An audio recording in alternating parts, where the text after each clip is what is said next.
Pero bago tayo magpatuloy ay pakilike ang ating video. Ganon din ang subscribe button, pati na rin ang bell icon para lagi kayong updated sa mga parating ko pang mga uploads.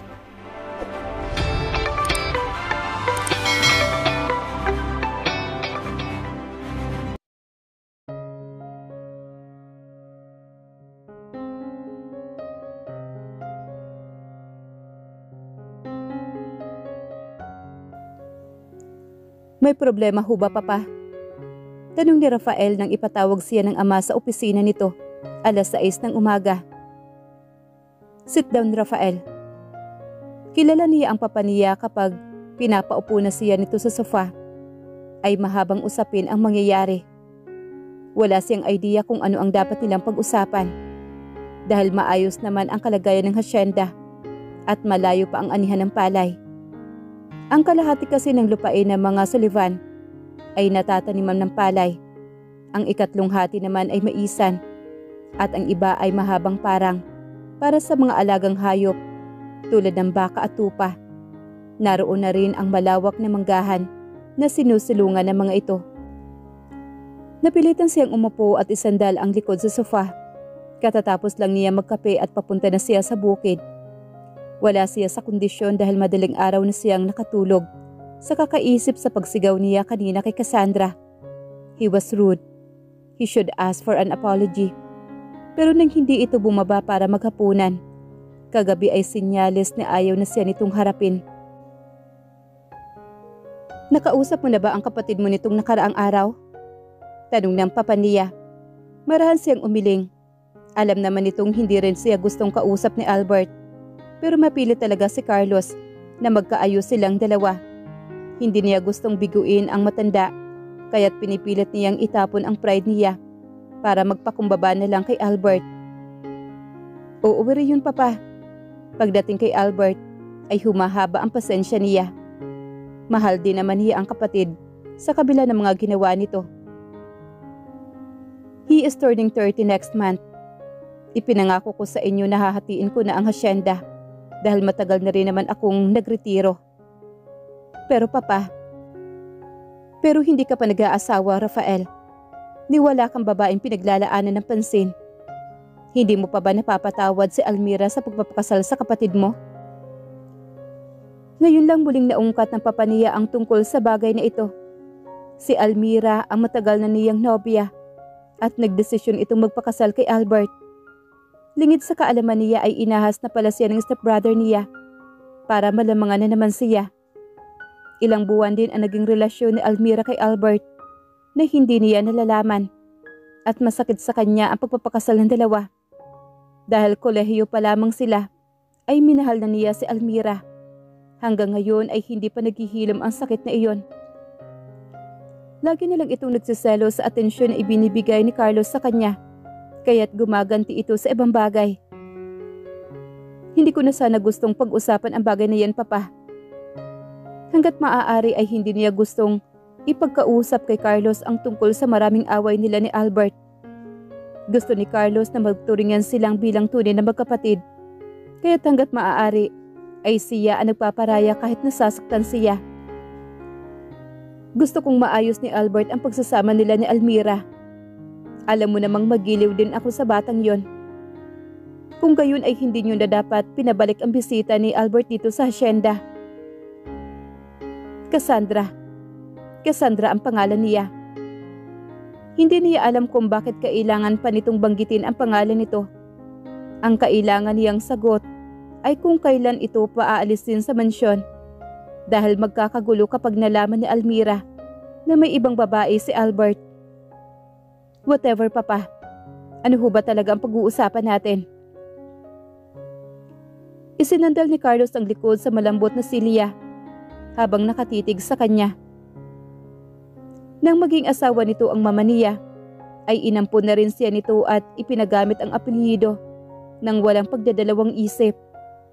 Tatanawin niya ng utang na loob habang buhay ang pagkupkop at pagtanggap sa kanya na matanda na itinuring siyang panganay na anak. Matanda lang kasi siya kay Albert ng halos 2 taon, kaya nga ayaw niya itong bigyan ng sama ng loob pagdating kay Albert. Hanggat kaya niya ay nagpaparaya siya. Gusto nang kuhanin ni Albert ang parte niya sa asyendang ito dahil naipangako ko na sa kanya. Bakit siya nagmamadali? Hindi ba tumatanggap naman siya ng buwan ng kita ng hasyenda? Tayo rin ang nagpupondo at sumusuporta sa pinansyal na pangangailangan ng E-Wines. Hindi ko alam kung para saan ang kagustuhan ni Albert na makuha ang mga mana niya. Ang totoo, natatakot ako para sa lupaing ito, na hindi ito makasurvive sa darating na panahon. Hindi marunong mamahala ang kapatid mo, at may isa pa siyang kumpanyang inaasikaso. Hindi rin ako pabor dahil buhay pa kayo at magtatagal pa ang buhay ninyo. Hindi nyo kailangang sundin ang gusto ni Albert. Matanda na ako, Rafael. Kaya ko nga ipinagawa na ang last will and testament ko ay dahil marami pa akong nararamdaman. Isang tamad na ngiti ang pinakawalan nito. But I am more concerned about your future in this land I will be leaving behind. Kailan niyo ako bibigyan ng apo ni Albert? Isang mahinang tawa din ang pinakawalan niya. Masyado pang masakit ang ginawa ni Almira. Ito ang babaeng pinangarap niyang iharap sa altar. Makasama habang buhay at maging ina ng mga anak niya. Baka mabigyan kayo ng apo ni Albert. Alam niyo naman ho ang nangyari sa akin, hindi ba? Sa ngayon wala sa isip ko ang bagay na yan.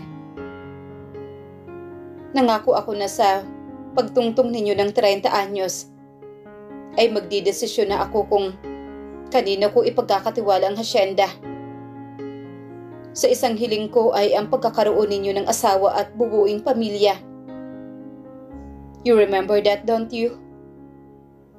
Hindi ko pa binabago ang nakasaad sa testamento na yun, anak. Malinaw sa isip niya ang kahilingang iyon na matanda. Kaya nga siguro inakit ni Albert si Almira ay para ito ang magkaroon ng asawa at hindi siya. Alam nito na hindi ganoon kadali para sa kanya ang maghanap ng kapalit ni Almira sa buhay niya. 2 birds in 1 stone, ika nga. Nasaktan na siya. Nagkaroon pa si Albert ng asawa bago ito mag-30 anyos.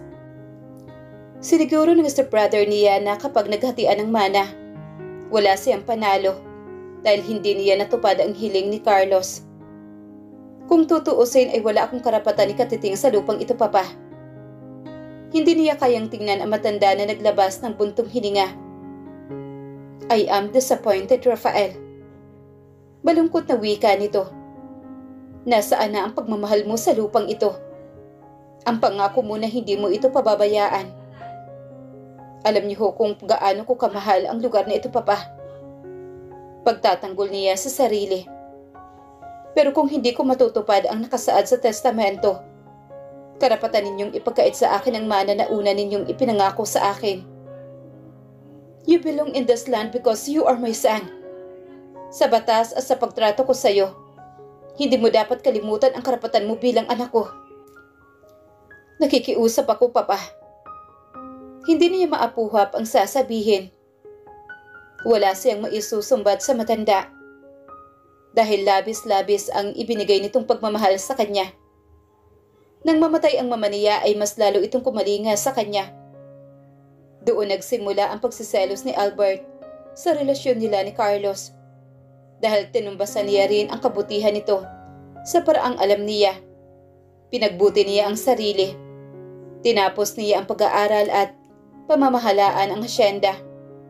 Si Albert ay mahilig sa basag ulo noong kabataan nila, kaya't laging nakakagalitan ni Carlos, habang siya ay halos paluguran ng lalaking ito na nagbigay sa kanya ng tahanan. Ako ang nakikiusap sa iyo, Rafael. Hindi sa wala akong tiwala kay Albert. Pero alam nating dalawa na wala siyang interes sa lugar na ito. Kung hindi lang sa perang ipinapasok natin sa kumpanya niya. I need you. This land needs you. Masasaktan ako kung mawawala ng sasay ang lahat ng pinagpaguran ko sa mahabang panahon. Hindi ko rin kayang mawala ng trabaho ang mga taong umaasa ng kabuhayan sa atin. Ano ho ang gusto niyang mangyari? Maghanap ako ng babaeng pakakasalan para lang masabi na tumupad ako sa nakasaad sa testamento. Exactly. Isang mahinang tawa ang pinakawalan niya. Saan naman siya kukuha ng babaeng pakakasalan sa loob ng 1 buwan? Sana'y kinausap ninyo ako noon pa. Para may panahon ako para manghila ng babae sa bukana ng hasyenda, Papa. Biro naman niya rito. Kaya ko pinabalik si Cassandra dito. Para ipakasal sa'yo. Kung nagbibiro ang matanda ay hindi niya matiyak. Kumunot ang noo niya at tumigil ang pagtibok ng dibdib niya. Ni sa hinagap ay hindi niya akalain na ang dating kasintahan ni Albert ang magiging asawa niya. Nagbibiro ba kayo, Papa? Kinuha ni Albert ang babaeng dapat mong pakasalan, hindi ba? Let him taste his own medicine. Ano ho yan? Exchange partners? Isang malaking kalukuhan ang suhestyon na yan. Pwede niyo namang baguhin ang testamento dahil buhay na buhay pa kayo. Hindi ko babaguhin ang nakasaad doon. Dahil gusto kong maayos ni Albert ang pagsasama nila ni Almira. Ang testamento ang dahilan kaya siya dali-daling nagpakasal sa dati mong kasintahan. Ano pa ba ang ayaw mo kay Cassandra? Maganda siya at may pinag-aralan. Akala ko ho ba ayaw nyo nang magkaroon pa kayo ng alitan ni Albert? Tiyak na magwawala yun kapag nalaman niyang pinakaalaman natin ang isa sa mga babae niya. Like I've said, it is time for Albert to fix his marriage with Almira. Naiintindihan mo ba ako, Rafael? Kapag hindi niya ginawa yun, ay siya ang mawawala ng mana. Hindi siya makapag-isip na maayos sa dami ng tumatakbo sa utak niya ngayon. Ikakasal siya sa kasintahan ng kapatid niya. Alam na ho ba ni Cassandra ang plano ninyong yan? Nakausap ko na siya bago pa siya bumalik sa Maynila. Lalong hindi niya napigilan ang nakakalukong tawa. Naisahan siya nito. Magkasama sila sa buong biyahe pero wala itong sinabi. Kaya pala hindi ito nagdadalawang isip na bumalik dahil ikakasal ito sa kanya. At kagabi ay gusto nitong malaman kung bakit nagagalit siya rito. At ano ang sinabi ninyo para mapapayag siya? It is for you to find out. Sa susunod na linggo na ang kasal nyo, kaya dapat kayo mag-usap. At kapag hindi ako pumayag na magpakasal, just give it a try, Rafael. Kung hindi nating magawa itong matagumpay ang pagsasama ninyo, pwede kayo maghiwalay at hindi siya mawawalan. Kung siya ang tatanungin ay sagrado ang kasal at hindi dapat naghihiwalay ang mag-asawa. Pero iba ang sitwasyon niya ngayon at hindi si Almira ang mapapangasawa niya. Kailangan niya magbago ng pananaw dahil pakakasalan lang naman niya si Cassandra para pagbigyan si Carlos. At totoong kailangan din niyang sundin ang nakasaad sa testamento. Aminin man niya o hindi, wala rin siyang mapupuntahan dahil dito na siya lumaki at nag-aisip. Makakapaghanap man siya ng trabaho sa ibang lugar, ito pa rin ang tahanang hahanap-hanapin ng katawan niya. At ginagamit ni Carlos ang mga dahilang iyon para mapasunod siya sa gusto nito. Salamat, anak. Wika ni Carlos nang makita na ang pagsuko niya sa diskusyon. Kahit kailan hindi mo ako binigo. Mapapanatag na ako ngayon na hindi malulugi ang hasyenda dahil hindi mo papabayaan mangyari iyon. Alam niyo ho ba kung ano ang idudulot nito sa relasyon namin ni Albert?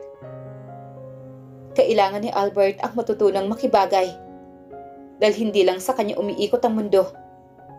Kakausapin ko ulit sa Almira na huwag nang ituloy ang pagpa-file ng annulment sa kasal nito sa kapatid mo. Magpa-file si Almira ng annulment? Nabanggit lang ng papa niya sa akin. Pero hindi sana maging daan ang balitang yan para umasa ka na babalik sa iyo ang dati mong kasintahan. Tulad ng sinabi ko, pakikiusapan ko silang ayusin nila ang pagsasama nila dahil iyon naman talaga ang nararapat. Pero kami ni Cassandra ay hahayaan niyo magdesisyon kung sakaling gusto naming maghiwalay. Gusto niyang linawin iyon sa kung anumang kadahilanan. Mas responsable ka kaysa sa kapatid mo, Rafael. Alam ko na magdidesisyon ka lang ng ganyan kapag hiningi na talaga ng pagkakataon. Hindi niya alam kung matutuwa siya sa mga papuri ni Carlos sa kanya. Malaking tanong sa isip niya ngayon ay kung paano pakakasalan ang babaeng pilit na iniiwasan. Dahil kasintahan iyon ng kapatid niya. He can't imagine marrying Cassandra. No matter how beautiful the woman is. Si Almira lang ang babaeng pinangarap niyang iharap sa altar. Ang kaisipang pwede naman nilang ipawalang bisa ang kasal pagkatapos ay nagbigay sa kanya ng kapanatagan. Ang hindi maalis sa isip niya ay ang sinabi ni Carlos na gusto nang ipawalang bisa ni Almira ang kasal nito kay Albert. Matapos makipag-usap sa papa niya, ay nagpunta sa bukid si Rafael. Dala ang mga alalahanin sa pagpapakasal niya kay Cassandra. Tiyak na makakagulo silang muli ni Albert. Hindi niya alam kung gaano kalalim ang relasyon ng babaeng iyon sa kapatid niya. Pero kilala niya ang stepbrother niya. What Albert wants, Albert gets. And what Albert has, no one would dare to touch. Salungat naman iyon pagdating sa kanya. Dahil kinukuha pa rin ni Albert ang lahat na maibigan niya. Ang totoo, hindi niya pinangarap ang mamahalan ng hasyenda noon. Ginagawa lang niya ang pagtatanim at pag-aalaga sa mga hayop para paluguran si Carlos dahil kinukup siya nito. 8 taon siya noon nang ikasal ang mama niya sa matanda na nagmamay-ari ng ikta-iktaryang lupain. At dahil bago sila sa lugar na iyon, at maraming kasing edad niya ang tinutokso siyang putok sa buho, nagpasya si Carlos na ampunin siya ng legal para magamit niya ang apelyidong Sullivan. Hindi doon natapos ang kabutihan ni Carlos sa kanya. Dahil likas sa kanya ang kasipagan at pagtanaw ng utang na loob sa mga taong tumulong sa kanila ng mama niya. Palagi siyang sumasama sa bukid para sumali sa mga magsasaka. Si Albert naman ay hinayaan lang ni Carlos na maglaro sa mansyon kasama ang mga yaya nito. Kalaunan sa kanya ipinagkatiwala ni Carlos ang mga utos na ipinahatid nito sa mga trabahador. Sa edad na 16 noon, napagkakatiwalaan na siya ng matanda sa pag-iikot sa bukid at pag-iinspeksyon ng mga pananim. Pero ang pangarap niya noon ay makapagtayo ng wine factory.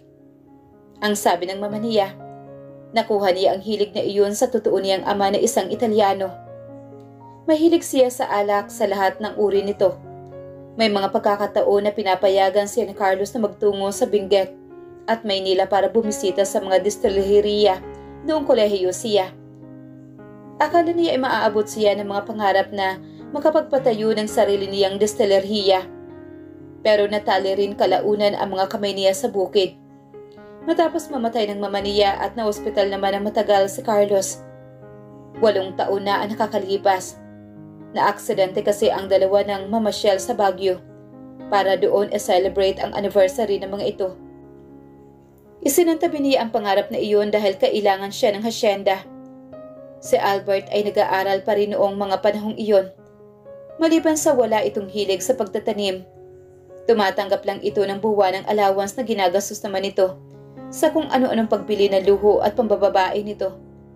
Siya noong mga panahong iyon ay masaya na sa piling ni Almira. Kababata nila ni Albert si Almira. Nabata lang sa kanya ng 3 taon. Kung paano nagsimula ang relasyon nila ay hindi rin niya alam dahil nagsimula sila bilang magkaibigan. Palagi itong bumibisita sa mansyon hanggang nasumpungan na lang niya ang sarili na hinahanap na ang presensya nito araw-araw. Nang malaman niyang mahal niya na ang kababata ay binakura na niya ito at umasta na boyfriend siya nito.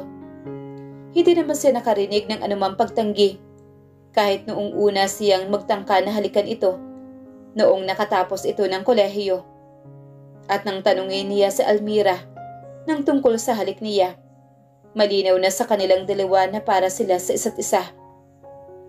Or he thought, more than a year ago, he found out that Almira was cheating on him. Isang litrato ang dumating sa kanya kung saan nasa Baguio ang kasintahan at naka-check-in sa isang hotel.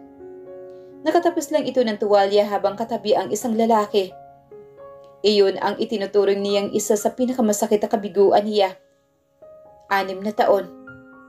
Hindi siya nagtaksil sa kahit isang beses man lamang kay Almira. Nang kumprontahin niya ang kasintahan sa bahay nito, ay naroon pa pala si Albert. Noong araw din na iyon ay nalaman niyang magpapakasal na ang dalawa dahil mas mahal nito si Albert. Kahit sa sandaling panahon pa lang nagkasama ang dalawa. Wala siya nagawa kung hindi ang tanggapin ang katotohanan dahil nakipagkalas na si Almira sa kanya. Pero hanggang ngayon ay dala ng sakit niya iyon na hindi niya alam kung paano niya pakikibagayan sa pagdaan ng mga buwan. Nang ikasal ang dalawa ay lumayo siya, pero hindi rin nagtagal ay pinabalik siya ni Carlos dahil kailangan siya sa hasyenda.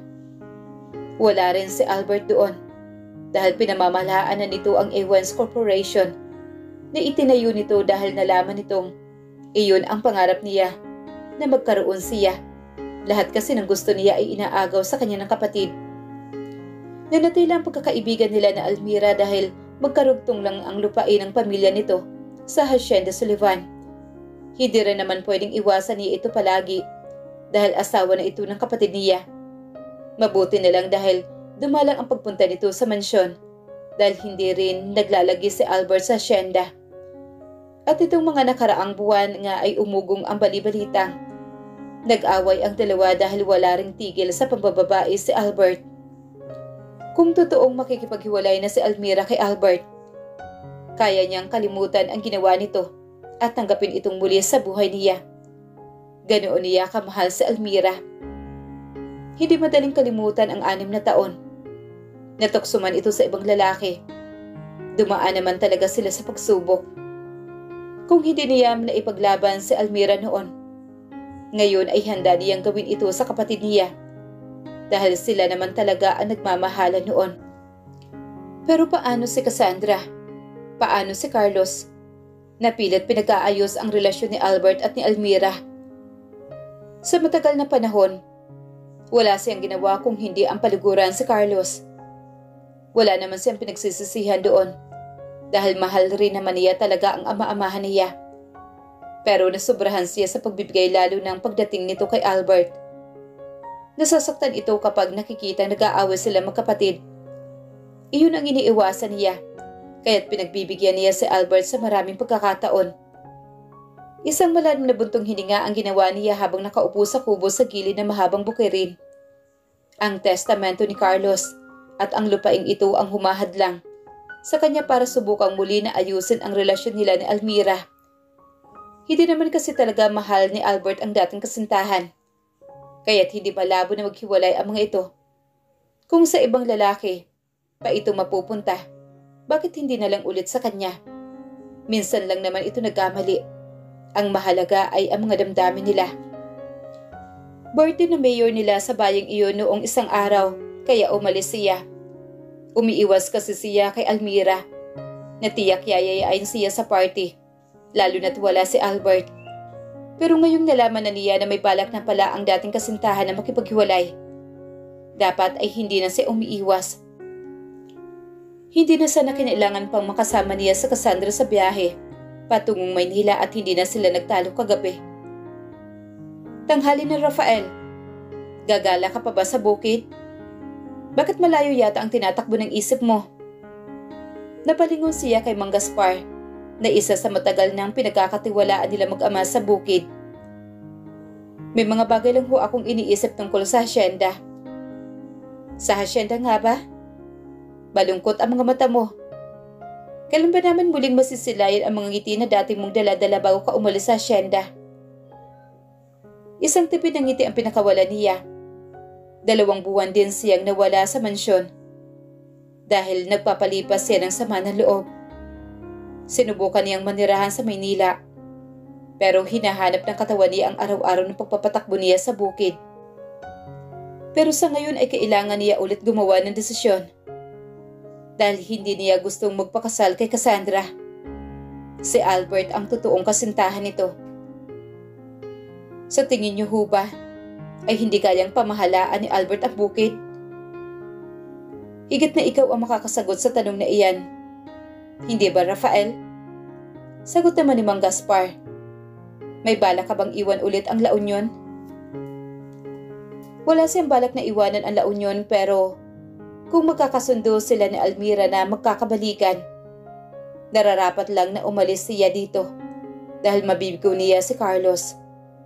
Naiisip lang niya na panahon na para ipaglaban naman niya ang para sa kanya. Kung kay Albert mapupunta ang buong lupain, ay hindi na mahalaga pa. Wala pa naman hong konkretong plano. Tipid niyang tugo naman rito. Mabigat pa rin talaga ang kalooban niya, ang sumuway sa kagustuhan ni Carlos, dahil nasanay siyang sumusunod lang sa utos nito. Malulungkot kami kapag nagkataon, Rafael. Alam mo kung gaano kakamahal ng mga tauhan ng papa mo. Pero mahalaga rin sa amin na makitang may kislap ang mga mata mo, na hindi na yata bumabalik. Hangad namin kung saan ka ay liligaya ka. Maraming salamat, Humanong. Aalis muna ako. Babalik na lang ho ako makapananghalian. Nang umalis siya sa bukid ay sa kabilang hasyenda siya tumuloy. Ang sabi ng katulong ay nasa hasyenda Sullivan ito dahil ipinatawag ng papa niya. Mabilis siyang bumalik sa mansyon para abutan ang dating kasintahan doon. Hinihiling niya na sanay hindi na magbago ang papa niya ang desisyon nitong mag-file ng annulment. Pagbalik niya sa mansyon ay nasa library daw ang dalawa kanina pa. Tumuloy siya roon para makisali sa pag-uusap ng dalawa. Baka sakaling makumbinsi rin niya ang papa niya na baguhin ang nakasaad sa testamento nito. Titiyakin ko mapapapayag ko si Albert na mamalagi muli rito sa La Union, Almira. He needs to be a husband to you. Dahil legal kayong kasal. Kung ang papababae niya ang problema mo, ay madali kong magagawa ng paraan. Sa Maynila lang naman siya nakakakuha ng babaeng maluloko niya. Paano ang kumpanya niya? Yun lagi ang dinadahilan niya, papa. Marami akong tauhan na pwedeng mamahalan ng kumpanya niya. It is not a making money anyway. Napatingin naman si Carlos sa kanya nang makitang nakatayo siya sa may pintuan. Sa narinig niyang pag-uusap ng dalawa ay pumapayag si Almira sa gusto ng papa niya. Lahat ng plano na nabuo sa isip niya habang pabalik siya sa mansyon ay naglahong parang bula. Si Albert na naman ang napaboran sa kanilang magkapatid. Rafael, may kailangan ka ba? Tanong ni Carlos na hindi siya makasagot kaagad. Napalingon din si Almira sa sandali niyang sinalubong ang tingin nito. Rafael? Wala naman ho, papa. Itatanong ko lang sana kung gusto niyong mamasyal sa bukid mamayang hapon. Gusto pang pumara ng sakit sa lalamunan niya. Sige anak, itanong mo na rin si Cassandra kung gusto mag-ikot sa bukid. Cassandra? Tanong naman ni Almira.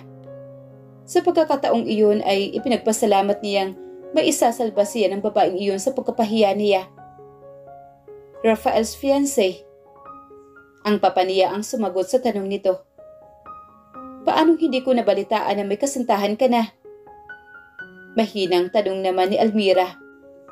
Well, it was a whirlwind romance between Rafael and Cassandra. Hindi pala talaga basihan kung gaano kayo katagal magkakilala o kung gaano katagal ang relasyon ninyo Kung para kayo talaga sa isa't isa, walang makakadlang. Kung gusto niyong magpakasal. Look at you and Albert. Ngayon naman ay si Rafael ang gusto kong makitang ikakasal. Isang pagak na tawa ang pinakawalan niya. Magaling mang gumawa ng kwento si Carlos. Malabo nitong mapapaniwala si Albert. Kailan ang kasal niyo? Hindi rin mawala ang pagkabigla sa mukha ni Almira. Bukas. Nakita niya ang pagngiti ni Carlos sa sulok ng mga mata niya. Sa huwes lang naman at si Papa lang ang imbitado. Hindi ko gusto ang kasal na parang sarswela, alam mo na yan. Pilit din siyang ngumiti at ipinamulsa ang mga kamay. Kailangan niya magpanggap sa harap ng marami na bukal sa loob niya ang pagpapakasal niya kay Cassandra. Congratulations! Matamis na ngumiti si Almira. Kailan ko pwedeng makilala ang Cassandra na to? Saan mo siya nakilala? Mahaba-habang kwentuhan ang kailangan natin para dyan. Biro niya sa kabumaling kay Carlos. I'll see you this afternoon, Papa. Sabay na tayong pumunta sa bukid. Salamat, Rafael. Marami pa kami pag-uusapan ni Almira dahil matagal din kaming hindi nagkakakwentuhan. Pwede na siyang ilaban bilang best actor sa pagpapanggap niyang baliwala na si Almira dahil may Cassandra na siyang pakakasalan. Kailangan niya ngayong kausapin ang babaeng yun para makagawa sila ng script kung paano sila nagkakilala at nagkagustuhan. Kailangang malinaw din dito, ang lahat-lahat ng ito ay papalabas lang nila, lalo na sa harap ni Albert at ni Almira.